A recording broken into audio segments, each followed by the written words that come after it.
Balyozlar bağrımızda, esnafın elinden. Haydi fatura. CEO Saydam. Cezbeden bir sefaletle bitmeyen bir azamet ver, ellerinde ter donuyor bitmez oldu kefaretler. Kesilsin cezam neyse öderim ben sefaletle. Alt tarafı bir cehennemken bir tarafım buz keser. Acını çekmiş sayılırsın kalmadıysa dünden eser. Bir elimde keser benim diğerinde bir kalp var. Cehennemden yara yırttım diplerinden birkaç kal. Biat kalk bitmez üzüm bir saklan. Gör gündüzü çok kibardır ölümün özü. Rap müzikle döndü gözüm, mevzu neyse anlatırım yok kalemimin ön sözü. Kahpelikte tartılarla tartılmıyor özgürüz. Kanca taktım kan çıkmıyor damarlarımı sizdiniz. Parkanı tak yürür yolum bozuk çalar agartam. Eserde yön olmadan vurup gider fırtınam. Hayatla boğuşturur kör eden bu curcuna. Elbet denk gelir bir cana tak umudu zıpkına. Tek tek vur hadi yerinde dur. Kaçıncı oldu bu oyun? Hayattan tek isteğim de birazcık huzur. Tek tek vur hadi yerinde dur. Kaçıncı oldu bu oyun? Hayattan tek isteğim de birazcık huzur.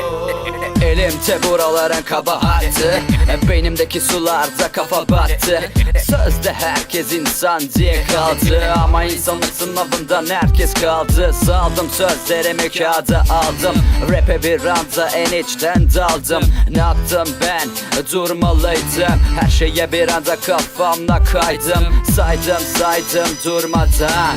Gecemi gündüze katardım solmadan. Sormadan söyleyeceğim sözleri, çıkarırım kine bakan gözleri. Özlemi ittim bir kenara, harladım attım közleri.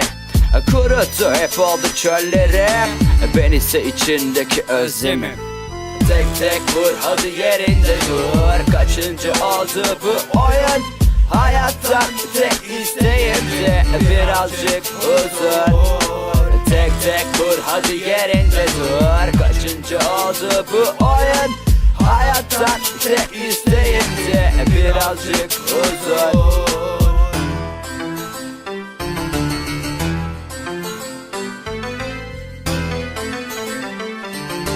Birazcık huzur. Tek tek vur hadi yerinde dur. Kaçıncı oldu bu oyun?